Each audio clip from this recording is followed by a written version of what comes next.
This next session, we're going to be looking at the relationships between North Africa, Spain, and the United States. So please welcome to the stage our moderator, Nasser Kamel, Secretary General for the Union of the Mediterranean, and our distinguished panel.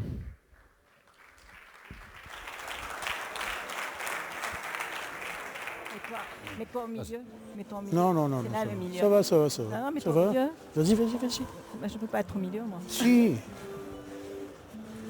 Je vais être entouré par des belles femmes. Ouais, ouais. Super. Ouais.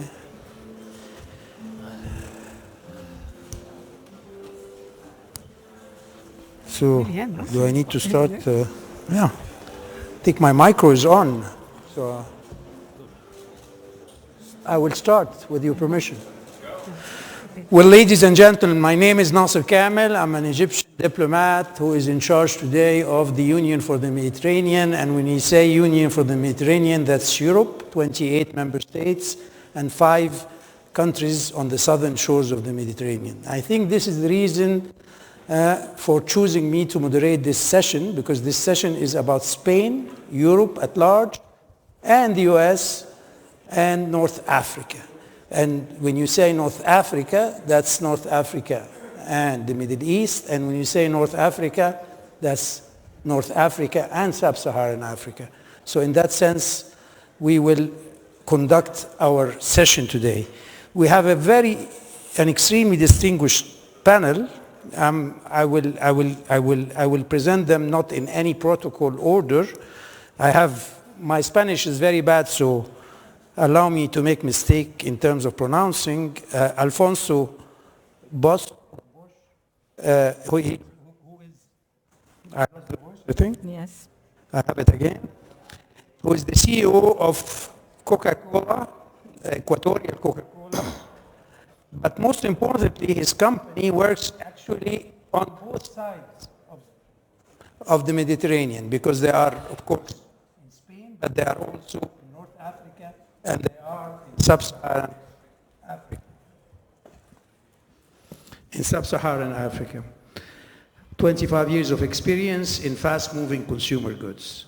We have with us also Ambassador Dwight Bosch, President and CEO of DL Bosch and Associates, of course, an experienced diplomat, but also a man of many talents in terms of diplomacy, banking, finance, and corporate management. Emilio Lamo de Espinosa, who is a friend, but before that he is the prestigious president of the renowned Elcano Royal Institute, extensive, of course, experience in political science, international relations. We have a veteran Algerian diplomat who is her country's proud ambassador in Spain, Taous Feroukhi. And we have a man that I call the Renaissance man, Josep Piqué. If I start saying what he did, we will end the whole session. He was Minister of Foreign Affairs, and he held 2 other cabinet posts, and so many responsibility in the private sector and also in academia. So without further ado, I will move to the subject matter. Oh là là, j'ai commis l'erreur fatale. Next to me, this beautiful lady and a friend of mine is Rosa Calfadas. She represents the soul of bringing Spain closer to its North African partner, because she is the founder of Tanja Foundation, a think tank dedicated to the improvement of relation, of course, between Spain and Morocco. She has an extremely solid business background in NMA, economics, and marketing. And I'm sorry again. No problem. Without further ado, maybe we will start by asking our panelists some question and move on. So we're here to talk about Spain, Europe, America, and North Africa. So my question may be to someone who is doing business on both shores of the Mediterranean. Alfonso, is there economic complementarity between Europe at large and North Africa? And also, does the US, because you work for an American company, if I'm not mistaken, has a role?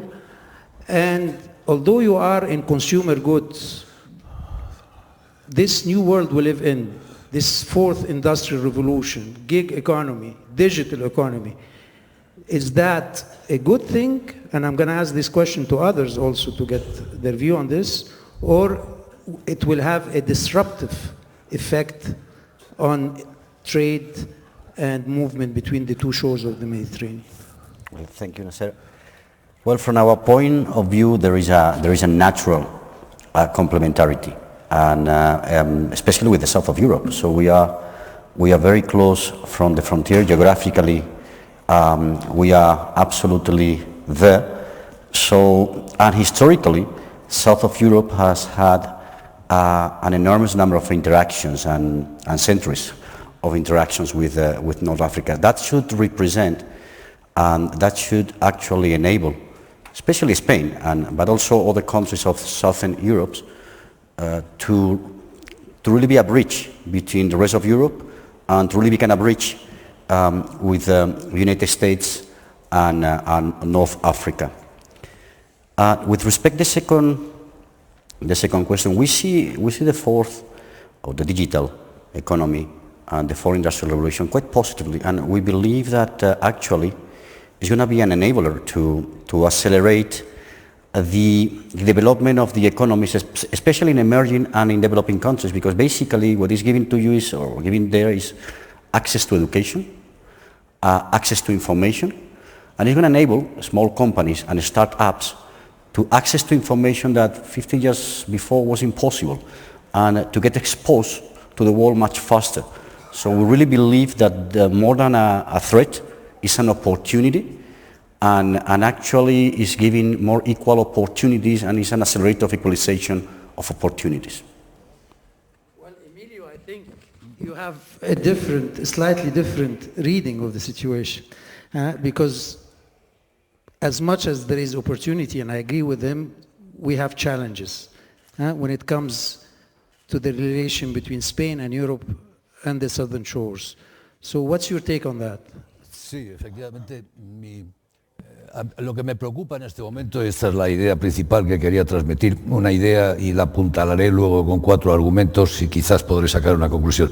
Lo que me preocupa es el hecho de que el Mediterráneo, que en principio debe ser un inmenso distribuidor, un puente que comunica Europa con África y con Oriente Medio, que comunica el Atlántico con el Índico, con los dos pasos estrechos fundamentales de Gibraltar y de Suez, en lugar de ser un puente y una vía de comunicación, un mar entre tierras, se está transformando y se nos ha transformado en una frontera inmensa y en una barrera inmensa. Y esta idea la argumento en el sentido de que hay 4 elementos de división entre el norte y el sur que no estamos siendo capaces de superar y de saltar por encima. Uno, voy en orden de importancia. El primero, evidentemente, es el tema cultural. Son 2 culturas radicalmente distintas, con 2 historias basadas en 2 religiones distintas, que por cierto no han tenido siempre buenas relaciones, y esto no podemos olvidarlo. En segundo lugar, es un diferencial, o es una frontera política con, digamos, democracias muy asentadas al norte, y al sur lo que tenemos son regímenes autoritarios, algunos totalitarios ya, y no pocos estados fallidos. Es decir, eso dificulta enormemente la comunicación entre el norte y el sur. En tercer lugar, es una frontera demográfica creciente, una frontera demográfica. El área MENA va a crecer en 250 millones de habitantes en los próximos años, una tercera parte en el norte de África. Es cierto que la demografía, la natalidad en el norte de África empieza a contenerse, pero estamos todavía en un 20, casi un 30% de población joven. Vamos a necesitar, harían falta más de 60 millones de empleos para dar empleo a la población joven que se está incorporando, con un proceso de urbanización muy muy acelerado, un proceso de urbanización muy acelerado, por lo tanto con serios problemas. Y finalmente es una frontera socioeconómica, una de las más grandes del mundo, 4.000 kilómetros. Cuando analizamos el diferencial de renta per cápita en las fronteras del mundo, la mayor es entre las dos Coreas, es casi 1:30, la segunda es entre Israel y vecinos, y la tercera es el Mediterráneo, norte y sur del Mediterráneo, ¿no? Una diferencia pues de 1:5, de 1:6, varias veces y mucho más grande que la frontera socioeconómica que es Río Grande, ¿no? Con esto que quiero decir que efectivamente, desgraciadamente, tenemos una frontera grande que no estamos siendo capaces de saltar. La Unión Europea no está siendo capaz de estabilizar esa frontera sur, podría hacerlo, debería hacerlo. Nos va mucho a Europa y a España en la modernización y el crecimiento del norte de África, sería fundamental para todos nosotros. Eso requiere, bueno, pues sabemos lo que requiere, lo que no sabemos es hacerlo, pero sí sabemos qué es lo que haría falta. Haría falta un proceso de fortalecimiento institucional, de creación de Estado, en definitiva. Para eso hace falta que haya modernización y crecimiento económico. Para tener crecimiento económico necesitamos inversiones, para tener inversiones hace falta rule of law y estabilidad institucional, y regresamos al principio, y estamos en ese círculo vicioso en el que nos movemos casi siempre, ¿no? Este es un poco el gran problema, ¿no? Y yo creo que es un gran problema para la Unión Europea el que en este momento mira mucho más al este que al sur, y en buena medida se ha desentendido de los problemas del sur. Eso para España es muy mala cosa. Me consta que los gobiernos les preocupa y tratan de solucionarlo, pero no con mucho éxito. Thank you very much. Well, Ambassador Feroukhi, you've been in diplomacy nurturing relation between Algeria, a proud nation on the southern shores of the Mediterranean, and the rest of the world for so many years.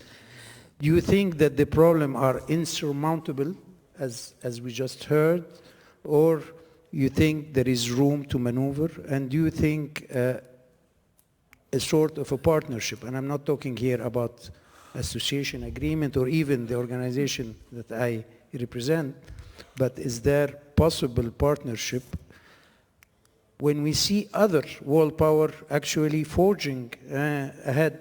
China is in Africa and North Africa. Asia is very active in Africa.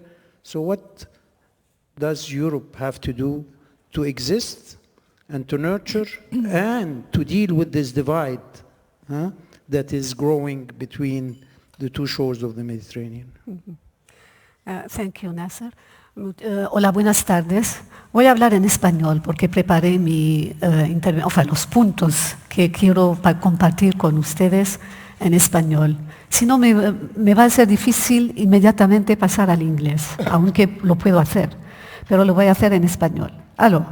Ahora, es verdad que hay, ¿cómo se dice?, desafíos importantes, pero también hay que ver la dinámica que hoy día existe en África.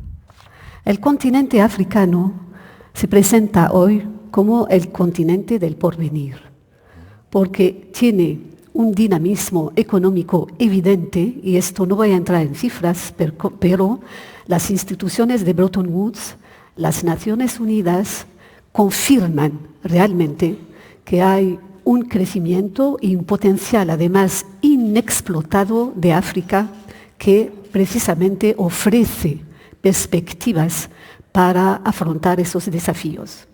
Ahora, mi colega acaba de hablar de ciertos de ellos, o sea, las fronteras en cuanto a demografía, a cultura, incluso diferencias sistémicas. Pero mira, China está ahí. Y China es mucho más lejos, pienso yo, de Argelia y de Marruecos, por ejemplo, para tomar dos ejemplos, ¿no?, de países como estos. Nosotros sentimos, por razones geográficas, culturales, históricas, que somos mucho más próximos a España que a China. Pero eso no impidió a China venir y responder a necesidades de desarrollo. Por ejemplo, la Unión Africana ha adoptado una agenda que va más allá, una agenda de desarrollo que va más allá de la agenda de las Naciones Unidas, que va a 2030. La de la Unión Africana va a 2063 y está basado en 4 planes de 10 años cada uno y que van hasta esta meta. Y ahí hay 14 prioridades en las cuales ya los países africanos han comenzado a trabajar concretamente y son de verdad, muy alentadores en cuanto a perspectivas económicas y de verdad, proyectos muy concretos, por ejemplo, y donde la China ya está y no se está preguntando en decir hay demografía, hay desafíos, hay desafíos, no lo voy a negar, pero el dinamismo del continente como socio ahora de paz, porque los conflictos han disminuido, las guerras han disminuido, la pobreza ha también disminuido de manera significante. Todo esto alenta a la China a estar ahí, en grandes proyectos como por ejemplo la de los trenes rápidos, la de las gran vías ahí en África, la de la ciberseguridad, la de los recursos hídricos. Por ejemplo, recuerdo a este que está sur el fleuve du Congo, que es una enorme realización donde está ya implicada o cometida una compañía española. Entonces, me parece que hay desafíos, pero estos desafíos no son insurmontables para responder a la cuestión. Hay medios tecnológicos que hoy día permiten realmente surmontables y sobre todo a países africanos emergentes que necesitan, por ejemplo, soluciones rápidas para la educación, por ejemplo, el e-learning ayuda mucho, en salud, en agricultura, etc. Hay aplicaciones enormes que realmente permiten responder a estos desafíos y yo aliento a España, que acaba de adoptar un plan estratégico para África, que es el tercero, para ir más allá de ese plan, porque a mi ver, comparando con las prioridades de África y comparando con lo que está haciendo, no voy a comparar España a China, pero al menos alante de China, yo aliento a España que vaya más allá de este plan que acaba de adoptar. Thank you. Thank you very much. Although I don't have to. No, même pas de micro. Micro, but No one works. thank you very much. Can you hear me? Well, we talked about the institutional framework and what can be done, and we recognize that there is a divide, but we said that this divide could be dealt with. I don't think this divide could be dealt with only through government efforts, and we will get to the institutional dimension later on, but I think the civil society has a role to play, and the people-to-people contacts have a role to play. And you've been an activist throughout your life. You have been in trying to promote a relationship between two obvious partners, where a small strait divide them, which is Morocco and Spain. So tell me, what's the role of NGOs? What's the role of the people-to-people diplomacy in trying to deal with the big divide between North and South that we witness today?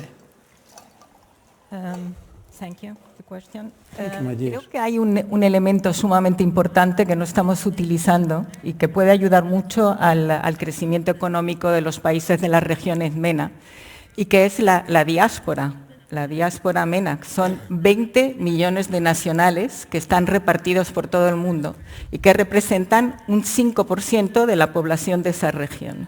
¿Vale?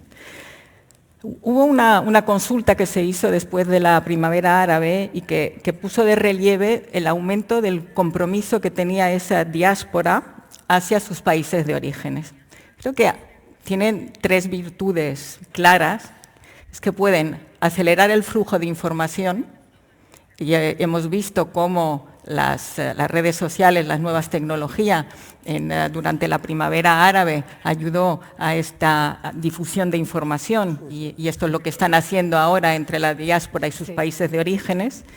Creo que hay otra cosa sumamente importante, que es que esa diáspora puede crear un cambio en el clima de confianza. Creo que uno de los problemas también que tenemos entre los dos lados es que seguimos mirando un poco por encima del hombro, con cierta desconfianza, no sabemos muy bien lo que hay, no nos fiamos de la seguridad jurídica, bueno, no lo habrás oído.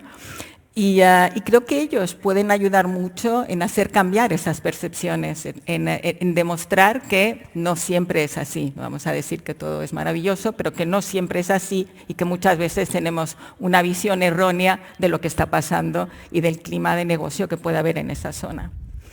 Y otro punto es el poner en contacto a empresas de allí y de aquí para generar aún más relación económica. Creo que realmente pueden tener un peso sumamente importante y que es algo que no se está utilizando. Sí que hay algunas asociaciones y que están funcionando bien, y de hecho hay una que está en Estados Unidos, que son 380 libaneses que trabajan en el sector de la alta tecnología y que están trabajando para transferir conocimientos en alta tecnología entre el Líbano y Estados Unidos. Y bueno, yo creo que si trabajásemos más en crear estas relaciones, solo cogiendo un 1%, que sería 200.000 personas,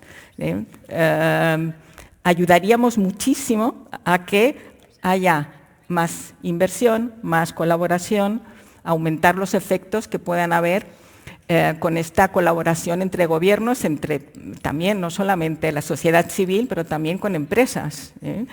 Y creo que tenemos que aprovechar esta inmigración, que en fin de cuentas es una inmigración que tanto nos preocupa, las tenemos que aprovechar aún de forma más positiva, ¿no?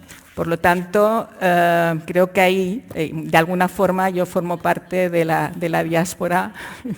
Soy española nacida en Marruecos, pero de alguna forma formo parte de ella, y a través de la Fundación Tanja un poco lo que queremos es esto, ¿no? Es crear complicidad, cambiar estas percepciones que también hacen que esta frontera sea aún más cerrada. Well, thank you very much, Ambassador Dwight Bush. Some say that despite our best effort as governments or our best effort as civil society, globalization and the ensuing development and what we call the disruptive effect of the fourth industrial revolution, with all that comes with it, starting from gig economy to digital trade, to the changing nature of work itself, biologically and geographically, would overtake all our best efforts, and that will be the major drivers in tomorrow's society. Do you think that this development are going to help bring the North closer to the South, or will increase, unfortunately, the divide between the have and the have-nots? Thank you, Nasser. Buenas tardes. You failed to mention the West in your geography there. And I think for the United States, the geography is very important because it was an Italian sponsored by the Spanish who brought the Western civilizations to North and South America. And it was a southern Mediterranean, Morocco, which was the first country to recognize the United States of America. So clearly these links and relationships are very important.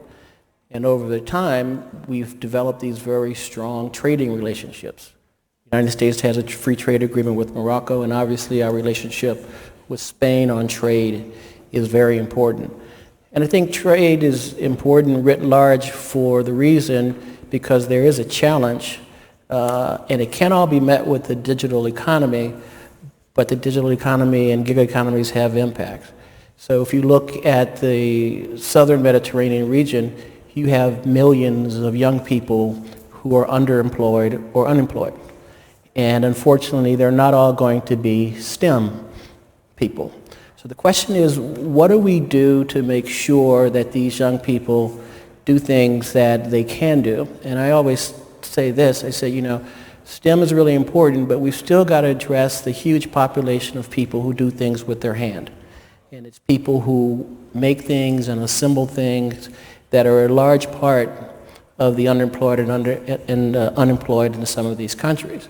So trade serves as, I think, one of the most important tools that we have for addressing this.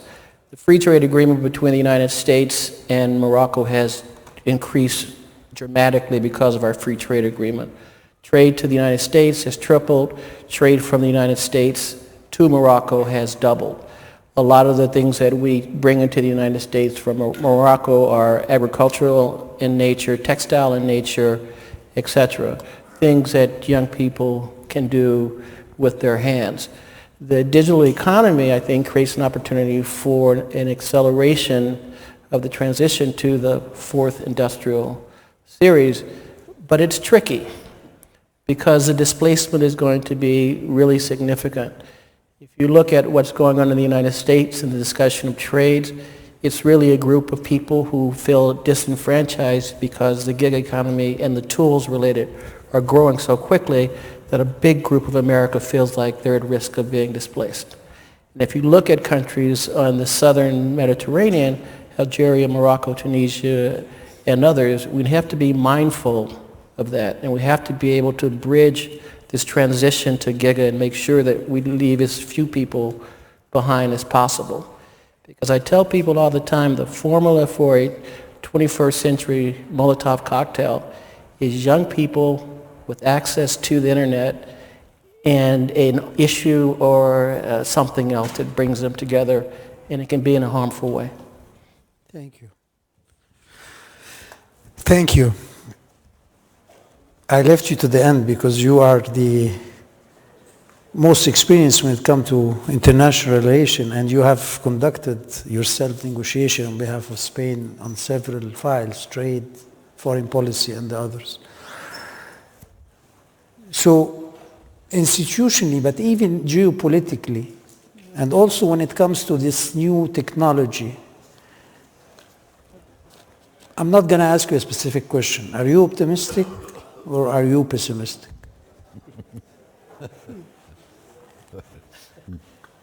Yo soy optimista por naturaleza, pero me resulta muy difícil ser optimista hoy. Están pasando demasiadas cosas, hay demasiada confusión, demasiada incertidumbre y muchas contradicciones, ¿no? Estamos en un mundo desordenado que pues, no acaba de configurarse como un orden, aunque fuera muy peligroso como el que tuvimos en la segunda mitad del siglo XX. Está todavía en reconfiguración, ¿no? En cualquier caso, concentrándome en el norte de África y la relación con Europa y por lo tanto con España y también con Estados Unidos, y atendiendo también al sentido de su pregunta respecto al papel de las instituciones, quisiera hacer unas reflexiones al hilo de lo que nos ha dicho también Emilio. Yo aprendí cuando me dedicaba directamente a la política exterior, no solo como esfuerzo intelectual como ahora, que saber historia es muy importante. Es absolutamente imprescindible para entender lo que sucede, para entender la política exterior de los países. Y además hay que mirar mucho los mapas, hay que saber mucha geografía, porque cada país tiene una política exterior que viene absolutamente determinada por su posición geográfica, ¿no? Entonces, cuando Emilio nos decía que estábamos en una especie de impasse porque el desarrollo económico va ligado a la fortaleza institucional, pero la fortaleza institucional solo es posible si hay desarrollo económico. Quisiera recordar la historia, por ejemplo, de nuestro país, de España, de mi país, porque creo que tiene sentido. Él ha citado 4 diferencias fundamentales que marcan la frontera entre el norte y el sur del Mediterráneo.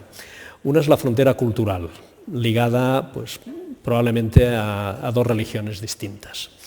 Bien, eso es así y sabemos que es así, pero los europeos tenemos que recordar que durante muchísimos siglos nos hemos combatido entre nosotros mismos en guerras religiosas. Después ha mencionado las diferencias políticas. Muy bien. Mi país fue una dictadura de origen militar y después una dictadura ya de naturaleza más compleja durante casi 40 años en el norte del Mediterráneo y por lo tanto un régimen autoritario. Ha mencionado la diferencia económica. Cuando se produce la transición, antes de la transición democrática en España, a principios de los años 60, la renta per cápita en España y el nivel de riqueza y de bienestar eran bastante inferiores a los que hoy existen en algunos países del norte de África. Spain, institutionally speaking, in the early 70s, had exactly the same type of relationship that Morocco and Egypt and Algeria had with the common market. And in GDP terms, in the 1960s, Spain GDP per capita was not far ahead of that of North Africa and the Middle East. Yes. And it's thanks, of course, to the hard work of this great nation, but also to their integration within a larger macroeconomic space, that Spain is what it is today, a thriving democracy and a very dynamic economic landscape. I'm sorry to have... No, because you are absolutely right, ¿no? Absolutamente de acuerdo. Y en cualquier caso, voy también a la cuarta diferencia, que esa también es muy relevante, que es la diferencia demográfica. Pero también mi país en los años 60 tenía una demografía enormemente dinámica y era un país joven, y hoy somos, junto con Japón, probablemente el país más envejecido del mundo, ¿no? Por tanto, la pregunta que nos podríamos hacer desde la humildad que obliga el análisis de las relaciones internacionales es: si España pudo superar esa situación, convertirse en una democracia, tener una economía próspera, integrarse en el escenario global con absoluta normalidad, ¿por qué no lo puede hacer también el norte de África? Y probablemente la respuesta viene de nuestra propia experiencia. ¿Por qué España pudo dar el gran salto de ser un país subdesarrollado o en vías de desarrollo a ser un país desarrollado? Porque a finales de los años 50 tomó dos decisiones. Una, abrir la economía y construir una auténtica economía de mercado. Y dos, establecer un régimen jurídico garantista y basado en el respeto al Estado de Derecho. Rule of law. Eso puede parecer contradictorio con una dictadura, pero es que es verdad que la arbitrariedad estaba en los niveles altos de la política. El derecho administrativo, el derecho que es el adecuado para las relaciones económicas, para atraer inversiones, para desarrollar un país, ese era ya un derecho garantista y había Estado de Derecho, y la prueba es que efectivamente hubo una gran atracción de inversión extranjera. Hubo también apoyo de instituciones internacionales, muy importante, porque tanto el Fondo Monetario Internacional como el Banco Mundial apoyaron completamente esa transformación, con una gran ayuda de Estados Unidos, por cierto. Bien, y el cambio ha sido absolutamente sustancial. Entonces, para intentar romper ese círculo vicioso, probablemente lo que hay que hacer es tener estrategia, una estrategia internacional, que ahora no tenemos. China sí tiene una estrategia para África. Estados Unidos... China has a strategy for Africa, but some on the other side of the Mediterranean are looking into the model, which is China, and saying why not? Meaning not necessarily a full-fledged democracy, but a market economy controlled by the state. So the more we say the divide is deeper, the less chances that North Africa and the rest would get closer to your model, and the more chances that they will adopt a different model that is not necessarily in the benefit of Europe in a world that is controlled by big blocs. Does Europe can afford to only look east in a world where Asia is becoming one or two huge blocs and the Americas is another bloc? Can you afford not to have North Africa and Sub-Saharan Africa within your sphere of interest? What do you think, Alfonso?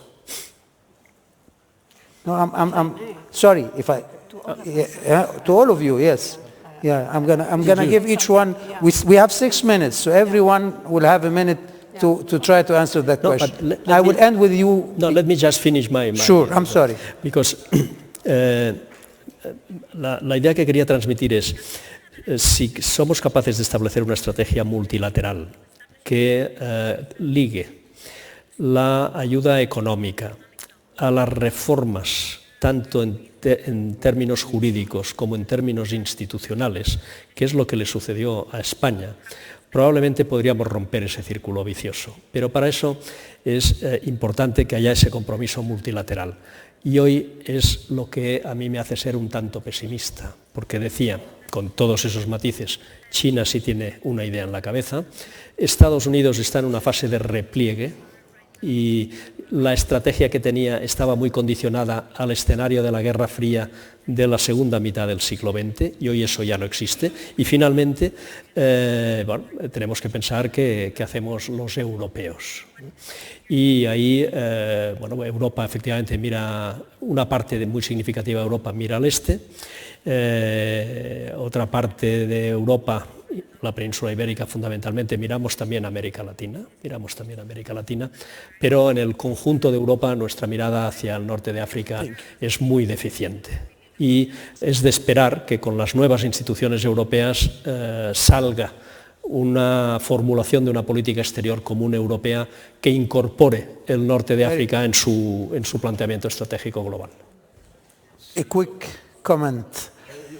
Señalabas antes la posibilidad de que a la hora de optar por un modelo de crecimiento y de desarrollo, muchos países africanos o países del norte de África prefirieran el modelo chino a cualquier otro modelo, el modelo occidental, ¿no? Yo creo que el modelo chino no es exportable y desde luego China no hace el esfuerzo por exportarlo. No lo hace porque sabe muy bien, y en el fondo todos lo sabemos, que reposa en una variable que solo la tienen ellos, que es el tamaño. Sí, el modelo chino es un modelo basado en 1.300 millones de habitantes y por lo tanto en una potencia y en una posición dominante. Eso es indiscutible, cualquier otro país no puede hacerlo, ¿no?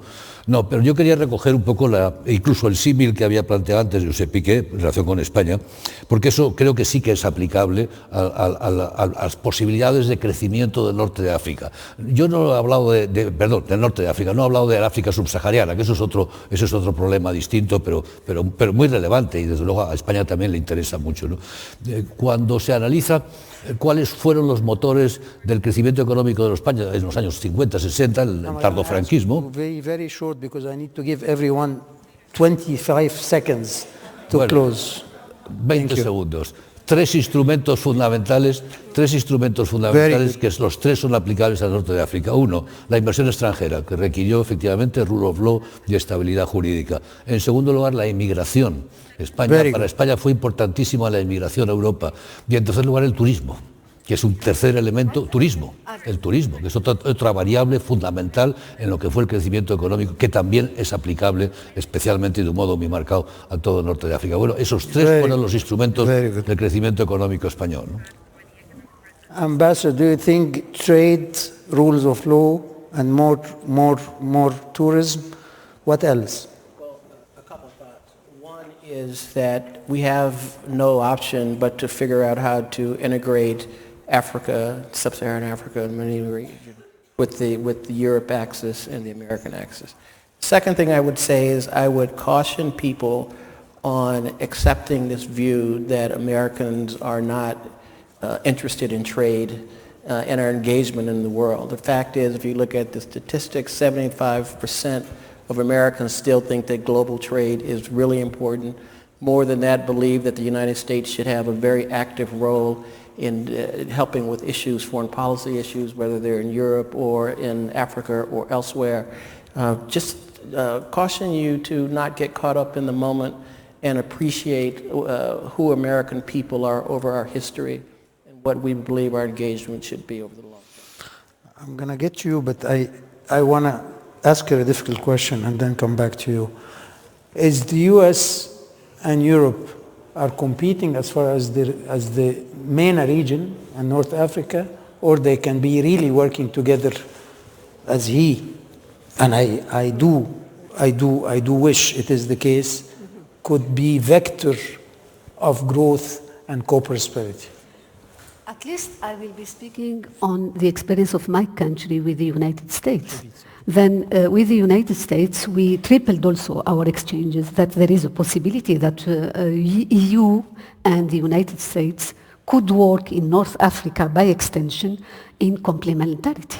I think this is feasible, at least in the case of my country. Now, having said so, I do agree that we need a strategy from the EU because we lost the possibility that the EU is more engaged with the with the North African countries.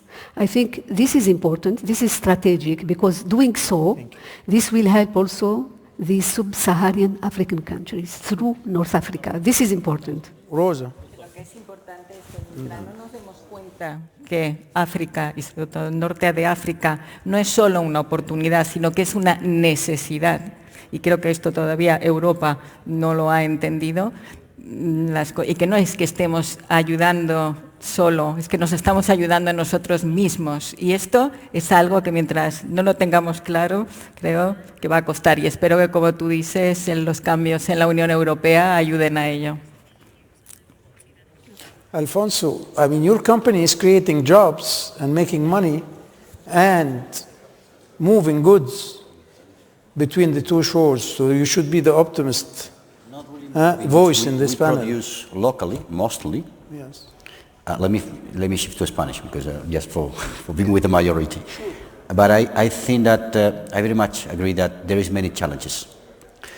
Oh, sorry, I continue. There is many challenges, but we are condemned to solve it together. Your Spanish is very good. It's very good, eh? It's quite understandable.